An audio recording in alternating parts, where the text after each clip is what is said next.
Welcome back to Just Giants with Grump and the Cranky Fan, the best damn podcast for the best damn football team. I am your host, the Football Grump, and with me as always is Mike the Cranky Fan. Oh, Grump. It's nice to do these shows after a victory. It hasn't happened very often, but I'm in a relatively good mood today. Of course, we pulled a doubleheader yesterday. Giants at 1, Knicks at 7, and of course the Knicks had to, pee on our parade. But hey, this show is the Just Giants show, and that's not my let's problem. take it for what it was. A victory. Victories don't happen very often in this this decade, so we'll take it. Yeah, and you know what? The Giants kind of dominated this game. It started off a little sluggishly, but I mean, you look at it, it didn't feel like a domination at all if you were at the game, and certainly they were kind of gridlocked for a little bit there in the middle portions of it. But after rewatching it and just seeing how bad Carolina's offense performed against the Giants, I mean, they really, really stuck it to them, 25-3. I mean, let's put it in perspective. I mean, these are two teams that are struggling. They are all banged up. The Carolina's got a real problem at quarterback. They have no future at quarterback right now. They're a mess. But here's the thing. A truly bad team does not take advantage of another bad team situation. And if this team is truly in the ranks of like the Jacksonvilles and the Jets and the Houstons and the Kansas Cities of the world that are real garbage, that's a joke, but you know what I mean. Yeah. We would not be dominating a fellow bad team. So, we have a lot of problems. This season's probably going nowhere. There are 1,000 injuries. They're probably going to be making changes at the top, but a win's a win in this league, and these guys are professionals, and we question whether, how long were these guys going to play 100% or start making business decisions or just bail out in the season. And their manhood was kind of challenged by the Carolina coaching staff during this last week, and they stood up. So that tells me that they have not tuned out Joe Judge just yet. They've not tuned out this coaching staff, and they're still going to try. I mean, we're not packing our bags for LA for the Super Bowl, but at least they are going to give it an effort, and that's very important for where this franchise is going in the short term.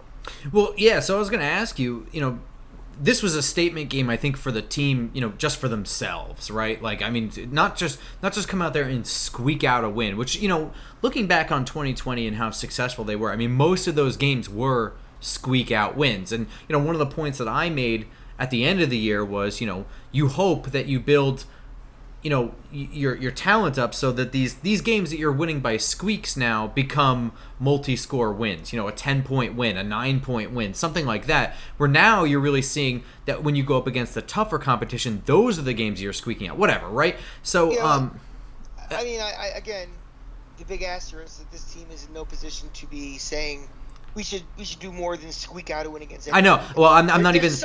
I didn't even get to my bad question up. yet. What I'm saying is, how important was this game for Joe Judge, do you think? I mean, I don't know necessarily for his job security, but I mean, do you think he was in danger of starting to lose the locker room last week as we saw guys kind of just trotting around on the field at the end of the game? Absolutely. I mean, you heard it in that ridiculous press conference that we mocked. Why is Daniel Jones playing in the fourth quarter of a blowout? Well, we want to be 60-minute players. And that wasn't just coach speak. I mean, it kind of was. It was ridiculous to the fans, but he was sending a pointed message to his team and to his players that we're not kidding around anymore. If you're not want to be a part of this and you're not going to be fully committed, you're going to be gone. So at least the messaging is getting through to his team, and don't fold up the tents. I mean, we at Just Giants were always saying we want to have meaningful football after Thanksgiving. I mean, I'm looking at the calendar. It's not even Halloween yet. Yeah. And we really have games that are, they're meaningless at this point as far as going to the playoffs or anything like that. So it's important to keep your team involved and keep them interested because, your stay in this organization will be just as long as the players that are not responding to you. So it's very important. And anytime you can get off the back page for being an embarrassment. We have another team that plays in the same stadium that's just as embarrassing, or if not more, and you'd rather have, the catcalls and the back page and all the, the jokes on ESPN on them, not on you. So anytime you can turn down the noise a little bit, that's very helpful. Yeah, I mean, I haven't really read anything about the Maras recently, and it feels like every time we lose, it's all I hear about for like 14 straight days. But I mean, do you think that this game was important for anybody besides Joe Judge? I mean, do you think the coaches they're all kind of tied to Judge, right? Like if Judge is gone, all the coaches are pretty much gone anyway. But what about like say Daniel Jones? How important was this game for him? I don't know how important it was for him, but I thought it was very important for me because I'm very important in this whole process and in the Giant ecosystem. But watching this game was the first time since Daniel Jones has been drafted, played, been the starter, that I didn't think of him in terms of he's a young quarterback trying to prove himself. Like up until this point, everything is like, okay, he can make that throw, check. Oh, is he not going to fumble here? Okay, he didn't, fine. Okay, he passed this benchmark, fine. He's been playing really, really well this year. Now he's at a point to me where I forgot he was kind of an apprentice quarterback or one who's trying to prove himself. To me, he was just the starting quarterback of the Giants, doing his thing. And I'm not making this comparison one-on-one that it was like Eli out there, but in the same way, it's like Eli's the starting quarterback. He's going out there after a punt, and he's starting the offense and just going. I'm not thinking about, okay, is this drive prove anything to me or not prove anything? He's just doing his thing. And I think Daniel Jones, to me now, is getting to that point where he's just a starting quarterback. And that is a very comforting feeling and probably the biggest takeaway we're going to get out of this 2021 season. I mean, everything is going against Daniel Jones to make him successful. He's got no weapons. He has no running game. He has an offensive line is 3/5 on the injured reserve. We have an offensive coordinator who is on the super hot seat. A coaching staff is probably on the hot seat. Everything is swirling around him. He should be horrible. And he is dotting his I's and crossing his T's. And he's making the throws. He's making decisions. He's showing you a hint of what he can do with the RPO and all these different things. And to me, he's the starting quarterback. And he's a quarterback that if this team ends up going 3-13, if Chicago ends up going 3-13, and we have the second and third pick in the draft, I'm not thinking about quarterback right now. I'm thinking about all the other problems this team has. But that's a very comforting thing and really making lemonade out of lemons for this season. Yeah, I mean, that's a pretty good point. So there's kind of this discussion now between, people overstating maybe what Daniel Jones did in this game versus people understating it, right? Where, statistically, Daniel Jones didn't go out there and, change the world out there. But, he goes out there and plays without his left tackle, left guard, center, wide receiver 1, 2, 3, and running back. And, I mean, to start off, the right tackle isn't good at all, and the right guard isn't particularly great. He's about average or so. His tight end can't block. His tight end 1 can't block, can't seem to really catch much either. I mean, it doesn't really have, when we say that, like, nothing's there, it's like, okay, this team was built for him, but, like, nobody's there now. Like, they're all just hurt at this time. So, yeah, statistically, he didn't have a bad game, but he had to play just about perfectly, and he did play just about perfectly in this game. I think he had, like, 1 sack in this game, no turnovers. Well, here's the thing. It's like, let's stop trying to compare him to his peers and just compare him to him. I mean, we tend to do the thing of, well, in this draft, they could have drafted this guy instead, or this guy behind him is playing better, or, this and that, or, he's not Patrick Mahomes. And no, there's only one Patrick Mahomes. There's only, there's the best of the best of the best, and there's only can be so many best of the best of the best. Well, yeah, that's kind of what I'm saying, right? Like, I mean, maybe people aren't overstating or understating it. Maybe he's just an NFL starter now, and it just kind of crept up on us over the years. That's my point. He just is. And it's kind of like, for all you people out there that are married, you know the feeling I'm about to say. It's like, You don't wake up and say, well, in 2 years, this woman, I'm going to decide I want to marry her. It's just like you wake up one day and you're in the shower and you're washing your hair and you're like, I'm marrying this one. And that's kind of the feeling I had today with Daniel Jones. It's like he didn't have to prove something to me to say, okay, he went 100 completions without an interception or a fumble. He's my guy. It's just like, this is our quarterback. And, you just scan the league and watch the garbage that's starting and watch the teams that have been trying for the last 20 years to get a starting quarterback. And, is this guy right now an all-pro? No. Will he ever be? Probably not, but, who knows? But in this league, there is a definite difference between the have and have-nots at the quarterback position. And I think we have a have. And, things should only get better with having personnel around him, having continuality like in his offensive line. Who knows what the situation will be with his coaching staff going forward. But right now, it's just during that game, it just occurred to me that this is our guy. And that is the biggest. That again will probably be the biggest thing that comes out of this season. It's kind of funny because as we get into this episode here and do our stars and farts here, we didn't discuss any of this, about our feelings for Daniel Jones coming away from this game, but I felt weird not giving him a star, but I didn't because he played exactly as he needed to play. And, maybe my expectations for him is, that's what a starter should do, and that's what he does. And I'm perfectly proud of him, and I gave him an honorable mention. But that's what a starter does. I don't know. I think I agree. I think he's an NFL starter, and that's what we should be happy about. It's a keeper. I gave him a star because the potential for everything to go wrong is there. Well, of course. Okay, that's fair. Go ahead. Get into it. Because I don't care about the numbers. I don't even know what his numbers were. This was to me about you're in the face of adversity. You're going to face adversity all the time. You're going to be playing, in Philly where fans are a nightmare. You're going to be playing against, in Kansas City where this could be the best team in the league. Maybe right now they're struggling, but still, that's going to be a monumental task next week. You're going to be facing times in your career when your number one receiver is out, or you're not feeling, you have a bad leg or something. It's how do you respond to it? And this again wasn't one thing. This was like 12 things. Yeah. Stood this way. And again, I don't care what the numbers are. It's just how he's been conducting himself, and it's really remarkable how we've gone from Eli to him, and it's really the same, demeanor, mindset. Yeah.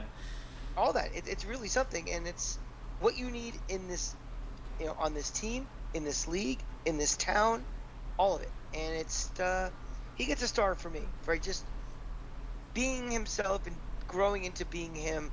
It's surrounded by all the bad stuff that's been going along. Yeah, what's interesting is that I gave Jason Garrett a star for this game because, I mean, the mood walking into the stadium was very like waiting for the bell to toll, So, and a lot of that for me was, this is a bad setup, anyway. I mean, with all the injuries, what are we going to do? These are really great pass rushers on the other side. I mean, it's a pretty good defense on the other side. Most of my sense of dread was that this coaching staff has just seemed so resilient to just do things creatively or find creative solutions. And, man, Jason Garrett had an excellent game plan coming into this game. I mean, there was so much workaround to what they anticipated being bad O-line play or just struggling with the edge rushers in general. They moved the pocket constantly for Daniel Jones. They constantly had Daniel Jones on the move. Quick reads. I mean, they saw off-man coverage, slant routes. Just quick. It takes 1 second. He's going to be open. Catch it and run. And, not only was it effective in keeping Jones up. Yeah. Oh, yeah. Those throws. That's another very big piece of it. It's like they're getting the confidence that he could start doing this, where maybe they didn't have that in him. But now he's showing he can make those throws consistently, accurate, on target, with a gun, and they're going to start using that. It's a huge thing to counteract this offensive line, which, relatively speaking, played okay. Yeah, I mean, at one point their only real touchdown drive of the game was filled with this nice creative plays. I mean, obviously there was the trick play to Daniel Jones, but I mean that alone is something I never could have imagined Jason Garrett being like, yeah, let's run this. Like, well, for that I am actually giving Jason Garrett and I'm giving boo. Joe Judge. I'm giving them farts. I protest your farts for this. I absolutely. Nah, you suck. You have no fun in you. No, I don't care about fun. I care about this franchise, and I just went on a nice little speech about how Daniel Jones is now our starter, and I feel comfortable with and everything. The last thing in the world I need to do is put the future of the franchise at risk over something silly and stupid in a relatively meaningless game. I wholeheartedly disagree with this. And it so many things can go wrong on that, and for what? I mean, the best outcome for that is that we win a meaningless game. In the grand scheme of things, I understand it's important for stopping the negativity and all that stuff, but if he gets hurt on a play like that, and he's out for, let's say he's out for 2 months, and you're restricting his development for 2 months because of something silly, I just think it's foolish. You play football games to win games, and you don't run that play for pizzazz. You run that play because you have a stagnant offense that needs something, and that's a play for that. I would put Daniel Jones. No, wrong. Factually incorrect. No. Stop. I would 1,000% rather have Daniel Jones catching passes out on the edge where he's got maybe one defender following him, because you know that play Dante Pettis is not throwing the ball to Daniel Jones if he's being covered. I mean, that play, for starters, that's not happening. I'd rather have that 10 days out of the week than the QB power plays that we run where he's going up there and going head on with defensive tackles, which I haven't heard anyone complain about. We've been running them all year. So I hear the football gods behind me with the thunder and lightning. Yeah. No, I mean, look, I understand your sentiment in not wanting to risk Daniel Jones to injury, and I understand your point about this game in particular, but I disagree with the fact that it's meaningless. It's not meaningless. Everything to this team right now. Relatively speaking, this game is meaningless. It's not. They're not even out of the hunt yet. Okay, they're not. Statistically, they're not. But, I mean, let's be realistic. I mean, if he gets hurt on a play like that and he's out for the year. How many plays do we run Jones at all, then? Well, let me put it this way. If he catches the ball, right, and like he's going for 10, 15 yards, you don't think a linebacker is going to try to line him up and just knock the hell out of him? I don't think a linebacker is going to be anywhere near him on that play. So you think if he catches it, he just runs for a touchdown, untouched? No, I think the only one out there is going to be a corner or a safety. Okay, a corner or a safety isn't going to line him up and just knock out the quarterback? No, I don't. I mean, it kind of happened, and it didn't really do anything. He just kind of stood up and tossed the ball. Yeah, you're lucky. He was very fortunate, but I don't want my quarterback taking unnecessary. So every time that he runs the ball and he gets tackled and he doesn't get hurt, he's just getting lucky? That's different, though, because first of all, you can slide. Those are the times he's actually getting hit by linebackers. Well, he's foolish. His big problem is that he tries to take on these guys. He got the concussion on the fact that he lowered his head down and tried to get the extra yard. That's foolish. But that's also a play where he's out on naked bootleg. There's nobody blocking for him. That's way more likely to cause an injury to him than a trick play. I mean, the trick play, the caveat is that he's going to be basically all alone. And the coaching staff got killed for that. Yeah, because that's actually like negligible, or they would be negligent. That's negligible. The other one's unnecessary. That's my whole point of it. It's just like I think there's a far less chance of injury on that play than you're indicating. That's all. I mean, 9 times out of 10, that he's going to be literally all alone out there. That's what that play is designed for. Okay, but on the 10th time and he isn't, what happens? Do you run that play 10 times? Well, you better not. I'm just saying, like. I mean, there's time and place for everything. He may not run that 10 times in his career. Right, but like I said, there's a time and place for everything. If it's a Philly special in the Super Bowl where you have a Super Bowl in your grasp, I'm okay with something like that. But for in this game, in this spot, with if he's out, what does this team do? But you can't. But he didn't. The result doesn't indicate, But I mean, the risk and the stupidity of it. I don't think that fine doesn't mean it's okay. Why do you think that particular play puts him at a higher risk of injury? That's what I don't understand. Because he's more likely to get tackled. He also the way he kind of caught it, like up like this. Who's to say he doesn't pull a rib muscle or pull an oblique or something? That's not a normal. If he can't reach up without pulling something, we've got bigger problems, I think. Well, that happens. I mean, this is also a guy that gets injured a lot. Maybe not all his fault, but so he can't catch a ball without hurting himself. Well, I mean, you've seen pitchers who have to run the bases who are not base runners, blow out their hamstrings or their Achilles or something. 'Cause that's not what they do. But he is what that do. He catches balls. He runs. He's gonna pull an oblique reaching up.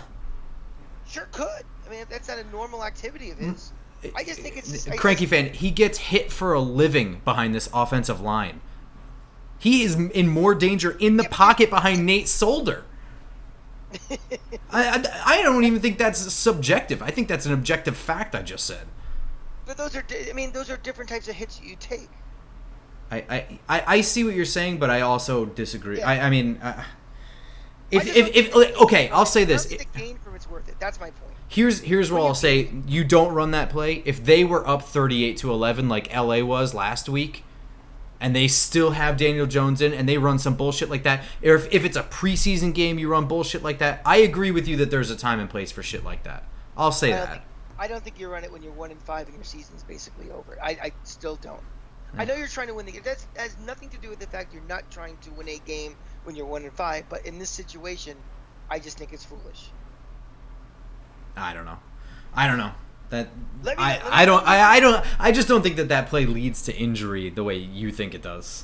But we might as well move on. But Jason Garrett, to me, I don't want to. Wow, we really. But he really designed a nice game plan for this game. You know what I mean? This was something I was seriously worried about and especially when we heard the news. We didn't know Sterling Shepard wasn't going to play until that morning. I mean, that was just one more guy that wasn't going to be there. But lots of rollouts, zone reads, RPOs, quick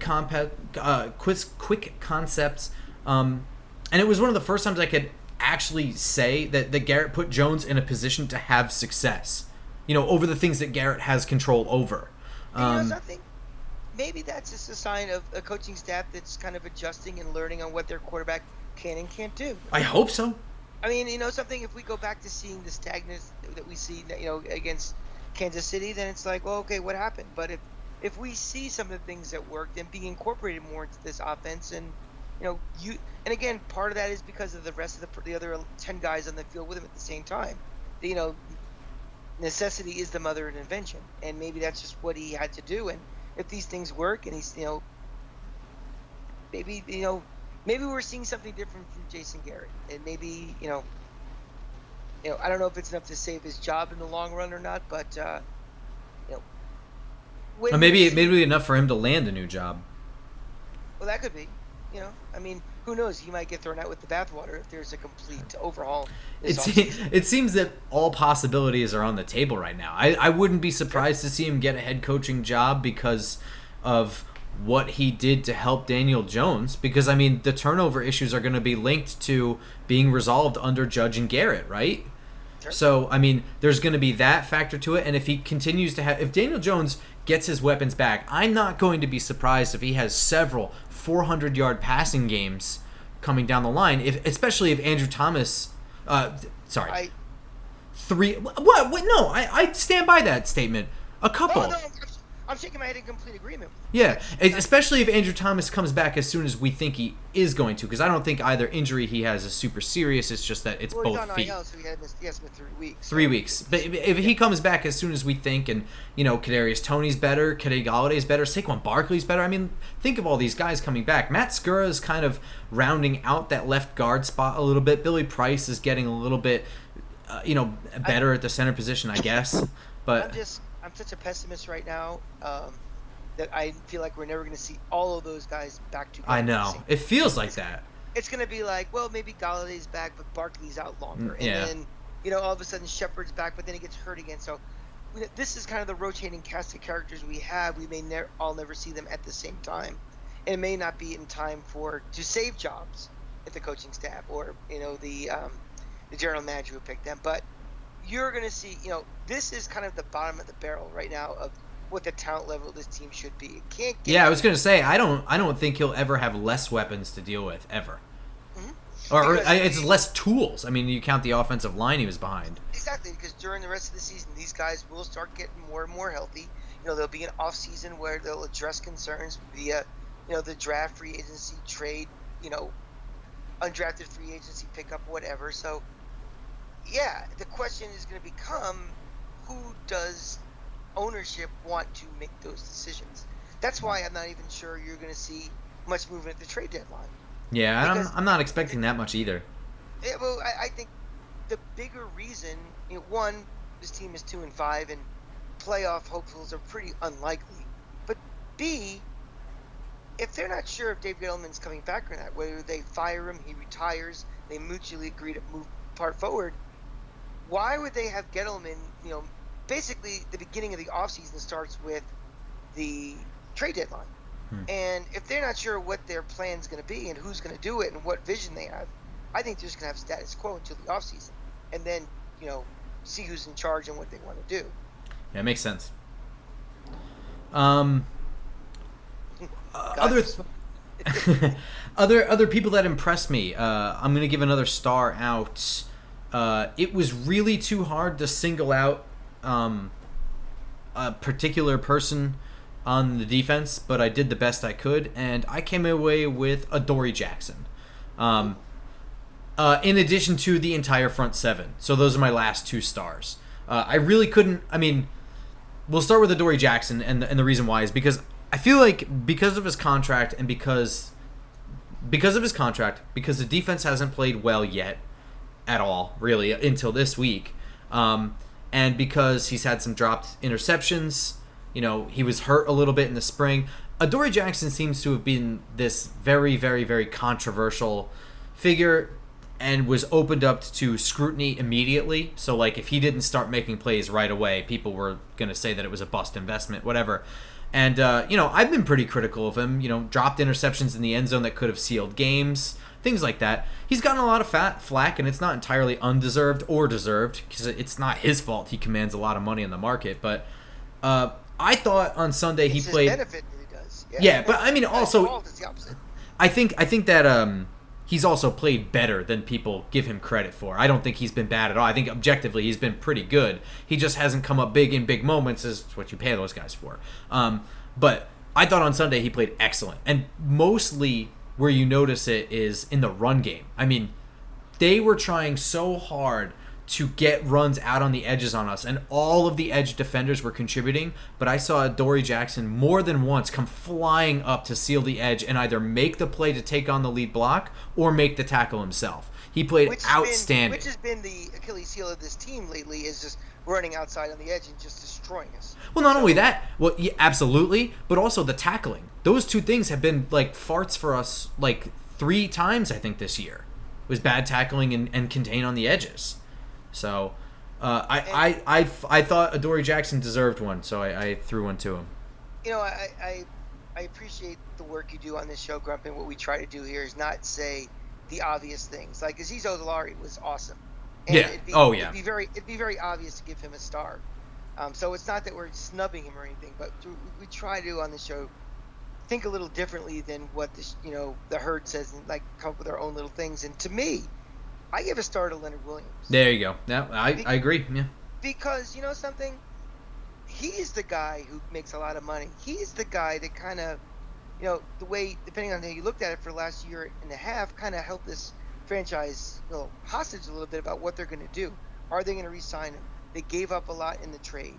All these things. And quietly, he's doing the job exactly as what they want him to do. To be the anchor of this defensive line, to make the plays.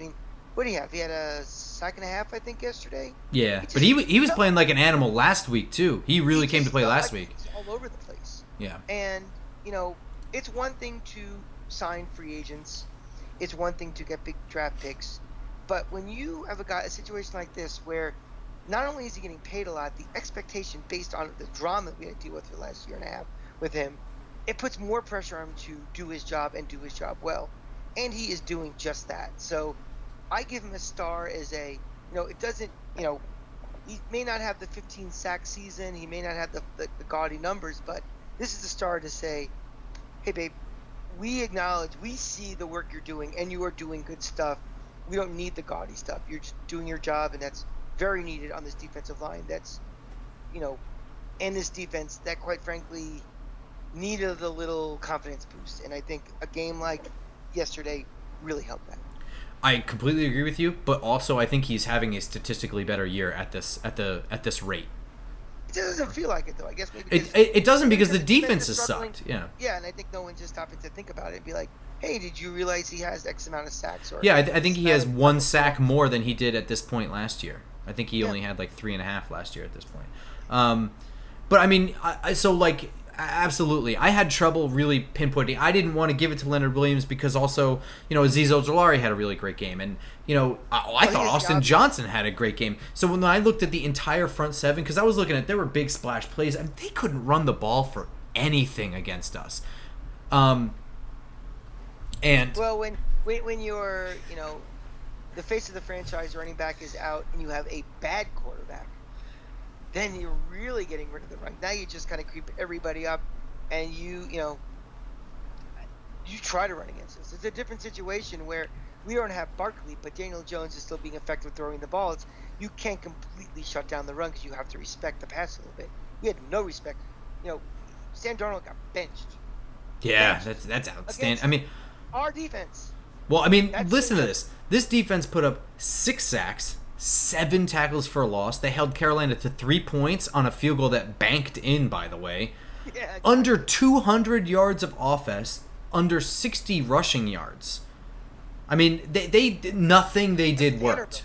Yeah, I mean that was embarrassing. And during the game, it didn't really feel like we had taken control until like maybe the late, like starting to get like beyond the middle of the third quarter. It was like, I think we really got a handle on this one now. They can't do anything, and we're starting to pull away with field goals. But yeah, I mean, and the front part of the line played so well between Austin Johnson, Dexter Lawrence, Leonard Williams, Azeez Ojulari. Even Carter was playing pretty well there. Quincy Roche got in there, was playing well already. They were allowing the linebackers to come up and play. So Tay Crowder had a couple of splash plays. Reggie Ragland had some splash plays. Even Bernardrick McKinney, who's signed to the practice squad and elevated this week, came up and made a tackle in the backfield. So the question becomes, is this a one-time anomaly against a really banged up and bad offense who's been struggling? Or is this turning the corner and starting to, that's where next week's going to come in. And next week is that's a test.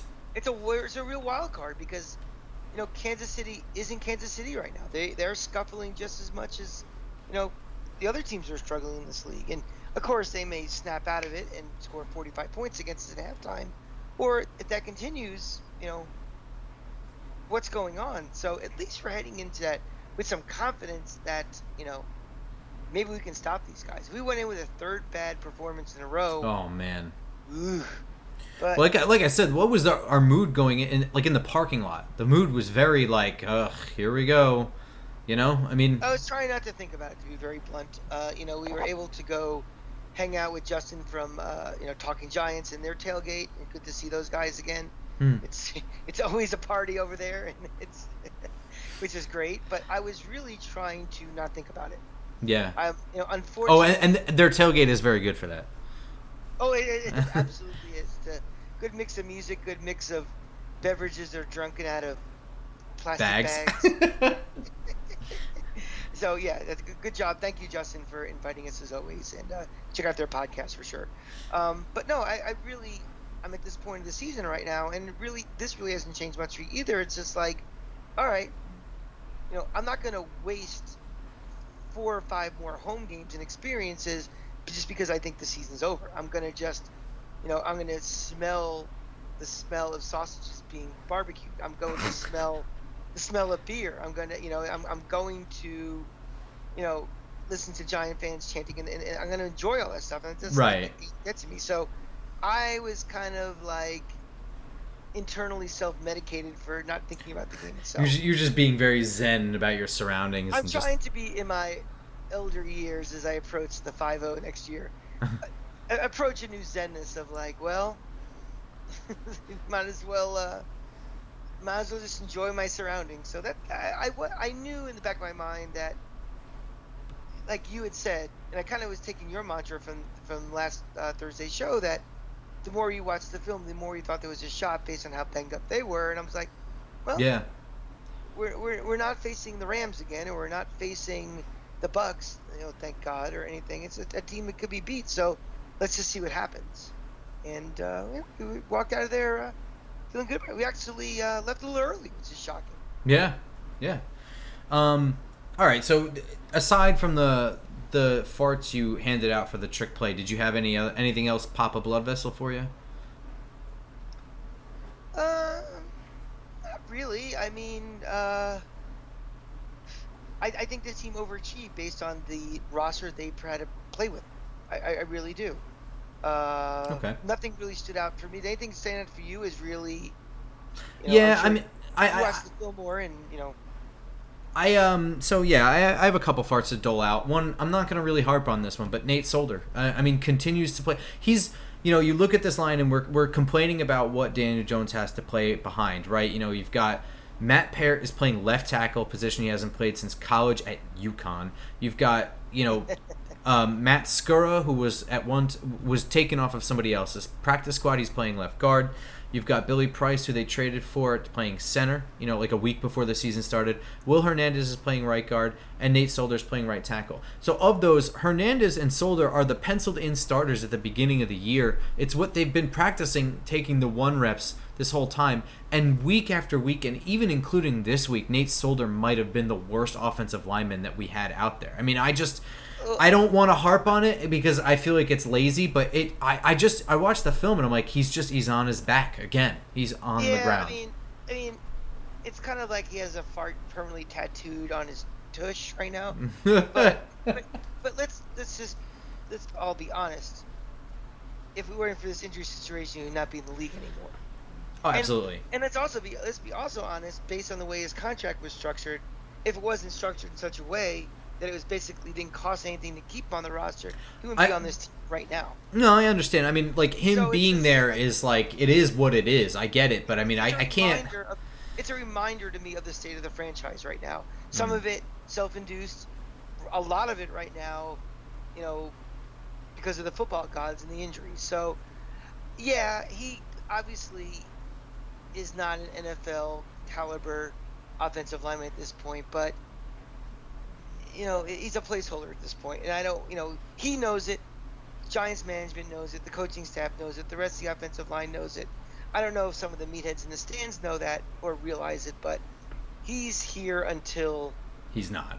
Until he's not. So something. Let's not make his life any more miserable by giving him a fart. I can't not. I just, if he played a bad game, I'd be like, whatever, but I mean, he just continues to be the worst one up there every week. And this was his 1 week where he would have had an edge to whatever. If this staff could make a change, they would. But I agree. You can't just wave the wand and have an offensive lineman show up. So it is what it is.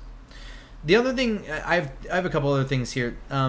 Penalties, bad penalties in this game. Just a lot of dumb ones. And I don't know. I guess we put that on Judge, or a lot of them were on offense, so I'd say mostly whatever. I put that on who's playing. I mean, you got a lot of backups playing. You don't have that much continuality of what you wanted to have. So I give that a bit of a pass as well. It's it's not things like false starts, and it's just what I'm saying though is I agree with you, and you've got a lot of backups playing, and that's fine. Whatever. I'm just saying in these games, like when you go in there and you're like, we're hurt, we have to play a perfect game, like, those are the things that they're mental, man. Like, illegal motion, illegal shifts, false starts, ineligible tackles downfield, just silly penalties. Those are the things that, you'd hope you'd cut down on. I'm not saying for the betterment of the team. That's obvious, right? But I'm saying in this game, when you go in there and you're like, well, we're trotting out there with the replacements, so... you actually bring up a point, and let me ask you this question: do you feel like this team, on a week in, week out basis, not any individual game or individual thing, do we look like we're a well coached team? Like well disciplined and stuff like that. Just like, do we look prepared? Do we look disciplined? Do we look like we, for the most part, know what we're doing? No. You know what teams look like a really well prepared team, as opposed to some that just like, what a mess. Okay, so I would say this team, the 2021 team, I would say no. But I wouldn't say that is necessarily like stapled to Joe Judge's forehead, because I would have said last year they were very well disciplined and very well coached. I mean, they may have been outclassed talent-wise. I think we all would have agreed about that. And, maybe there were some coaching staff things, like game plans from week to week that weren't very good. But it felt like the players were playing beyond what their expectations were, even if they were losing. Yeah, and that's part of it. I mean, just like, it's one of those kind of things you can't describe it, you just know it. Well, so to answer your question, is last year yes, this year no. Okay, does that cause you concern? Because you would think logically it would be the reverse, because last year was such a screwed up year, right, with no off season and all the COVID restrictions even to practice. Does that cause you concern, like going forward with this coaching staff? That doesn't mean you fired the coach this year because you don't think they're prepared. It's just like, does it look like this? We can get our act together going forward, maybe the rest of the season into next year, or is we just not really sold on this guy? And I'm not making any judgments or proclamations or I'm in or out. I'm just, this isn't early September anymore. We're in late October. Well, I would say based on the sample size so far, I'm not worried about. Of all my worries about this coaching staff and front office, it's so low that I hadn't thought about it. It's something I can shrug off for now, and I'll attribute it for now, given my sample size. I'll attribute it to the fact that they are moving as best they can with the offensive line that they kind of were dealt this year. And not even just the offensive line, just the skill position guys either. We have none. I mean, nobody's the guys who are supposed to be on the same page haven't even practiced together. It feels like so. I'll chalk it up to that, because it hasn't been horrendous either, right? I mean, I don't go out there being like, what are we doing at all? It just seems to be like silly decisions here and there that have been very costly. This is not a Ben McAdoo team. This is not a Ray Hanley team. This is not, what was that clown was with the Jets who was just god awful. Jet fans, you know what I'm talking about. Just like, this team does not like they're coached. I mean, when you're evaluating a coach, there's several different things that obviously win-loss record. Does the guy win? Does the team look prepared? Does the team still play for him? All these different things kind of factor in. And, we are now in the early 20s of number of games, so it's no longer, completely to be determined. We're starting to form opinions on this coach, this coaching staff, and I'm still not there yet, and a lot of it is a asterisk and to be determined because of the state of the roster due to injury. But there's some things you can control and some things you can't control, and I don't know. I need to see more tape, I guess, before I have any opinion. That doesn't mean that's not what the ownership is thinking. If they decide to blow out Gettleman, and Judge might be showing some things, there might be just an organizational decision. We are starting over, because nice to win yesterday. It takes some of the temporary sting out of us, but this franchise is still a friggin' mess, and I don't know what the mayors and the Tisches are thinking of. Are we starting over again from the very top? So just gotta keep this still has to keep playing out, is my I don't think we've seen enough to. It's like reading half the story and then trying to write a book report on it. I don't know what's the ending. I have no idea yet. It's not like I can tell right now. Yeah. Like I mean, the first book started. I could legitimately see a scenario where we end the season with 3 wins. Yeah. But I also don't think that that's going to happen. I look at this roster, I'm just like, they're not that bad, though. Like, I look at this current roster and I say they're that bad. I mean, with the injuries. I mean, I'm looking. I have right in front of me. I'm looking at the depth chart, and I'm looking at all the guys with O's and IRs next to their name, and I yeah, see okay, a yeah, roster. fair. I mean, again, I mentioned about 10 minutes ago. I do not expect to see any point in 2021 where every skill guy is back, the whole offensive line is back, and this is our team. There's going to be varying degrees of that, and if we stay at this kind of present level of injury depletion, this team could be a 3-win team. That doesn't mean that's what this roster is. Yeah. Does that give everybody a pass? No. But let's be realistic of what we are. And I don't want to do this every single week, Grump, but I just thought of this as we're talking. If they decide to blow everything up and start all over again, are you okay with that? Or are you just like, you can go either way at this point? Or would you be very upset that, you think there's enough in the coaching staff at least to give them more of a chance? Or you're just like, fine, start over, I'm fine with it. I do have my issues with Joe Judge, but I think the things I like about him currently outweigh them. My biggest issues with this coaching staff have been Jason Garrett, and things like that. And that's something that I don't think is going to last forever, whether he pisses me off or if he does really well. I mean, I think his time here, he's got a date on his calendar somewhere marked where he doesn't want to be in New York anymore unless he's the head coach. You know what I mean? So I don't think Jason Garrett's here for a long time anyway. And I think a lot of the things I like about Joe Judge are often more important than the things that I don't like, I think. But if they're going to blow the whole thing up, I would rather the time bomb blow up everything and just start it. Because you can see now with kind of what Carolina did, right? I mean, that looked okay. On Sunday, it didn't look like two evenly matched teams. Fair. But should it have? I mean, I get that Judge and Gettleman have only been on the same page building a roster for 2 years, the same amount of time as Matt Rule has been in Carolina. But Gettleman has been here enough to instill the philosophy that kind of already lined up with what Judge liked to do, or at least claims he does, or whatever. So they should have had that advantage. This shouldn't have been a game that we dreaded walking in, injuries or otherwise. I mean, like, a 2-year rebuild team, a 4-year rebuild team should be ahead, and they're not. I disagree just because of the injuries. Again, we'll go over that list again. No, what I'm saying, though, is that, like... injuries can deplete all your best laid plans. And yes. Okay. Again, okay. All right. Back, receiver, lineman, all out. That you can build a pro ball roster, but if you have all of those guys out, you are going to be in trouble. My point is that Carolina also had a lot of injuries, very important ones. Starting left tackle, their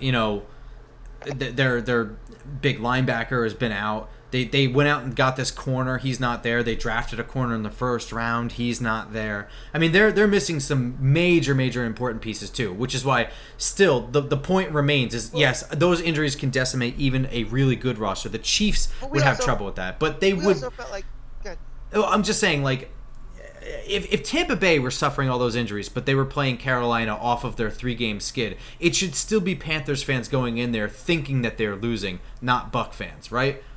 That's the point I'm making. So I think, to me, the injuries sort of cancel out, like, at least a little bit.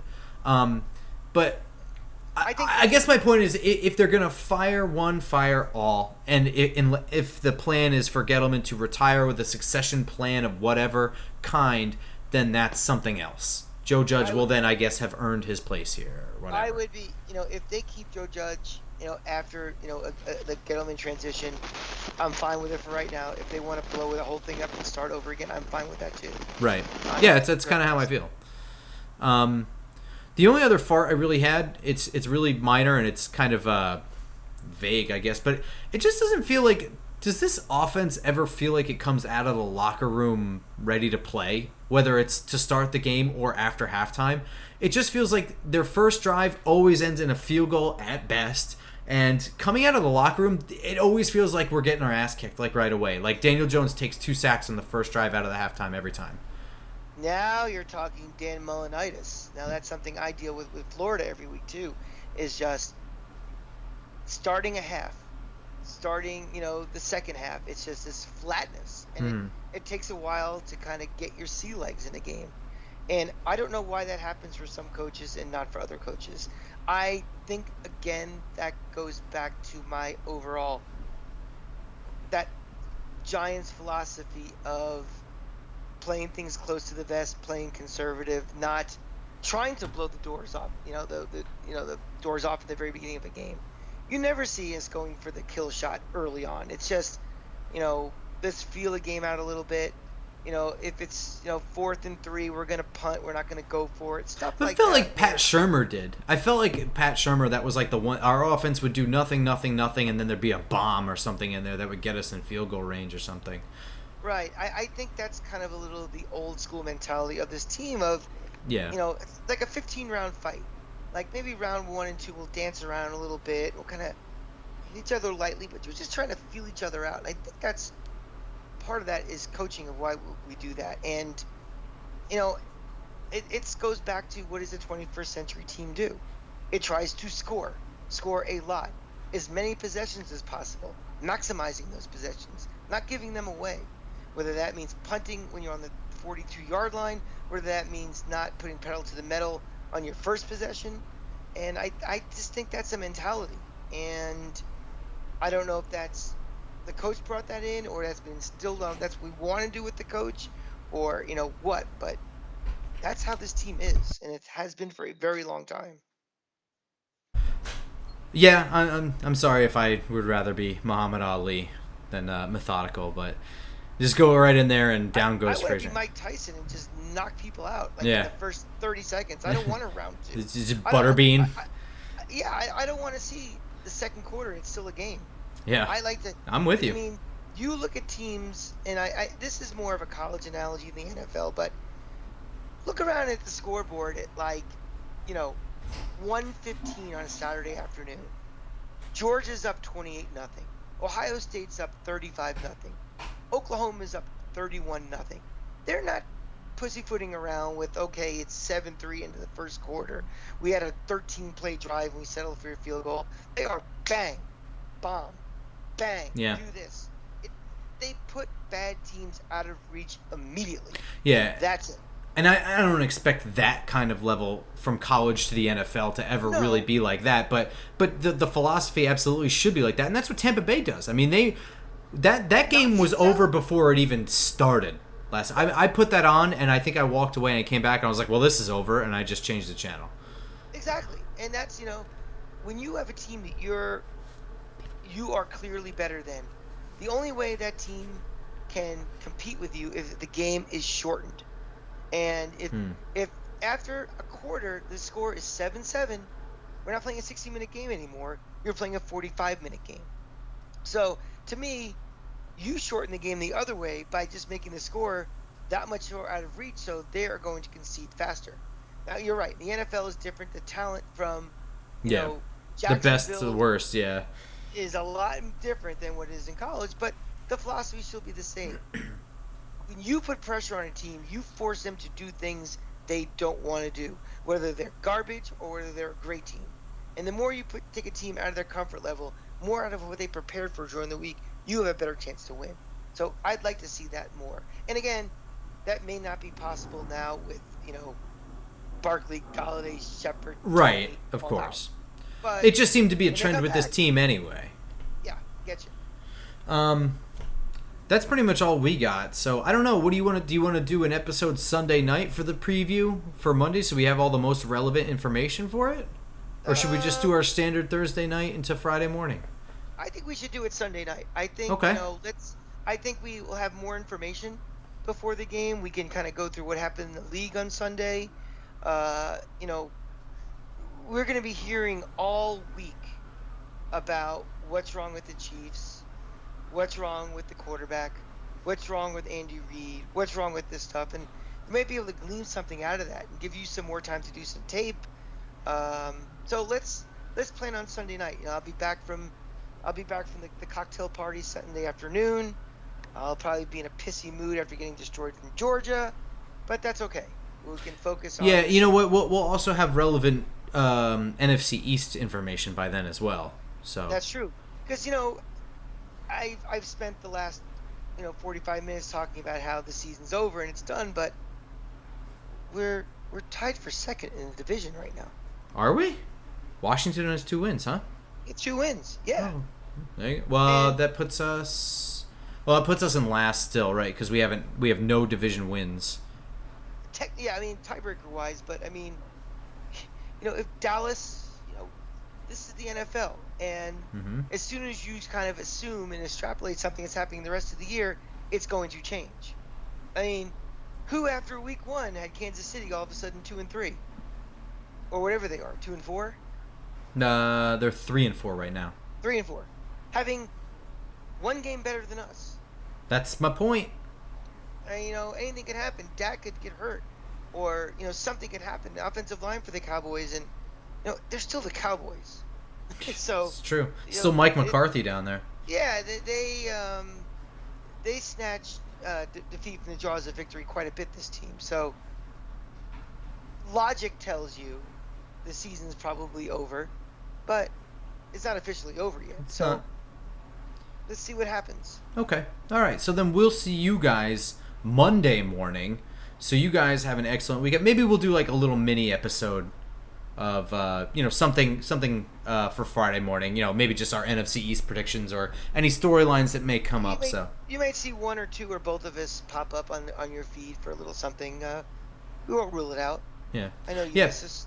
But in the meantime, just follow us how do on they Twitter. find us? Yeah, at @football_grump for me, at the Cranky Fan for him, at Just Giants Pod for the podcast stuff, and of course iTunes, SoundCloud, Spotify, you name it, it's there, and of course it's on YouTube as well. You're seeing these beautiful faces. Subscribe to us on YouTube and all those things. You get it guaranteed to see our beautiful faces. There you go. That's Yeah. guaranteed. All right, everyone. We will see you later. Go Giants. Go Giants.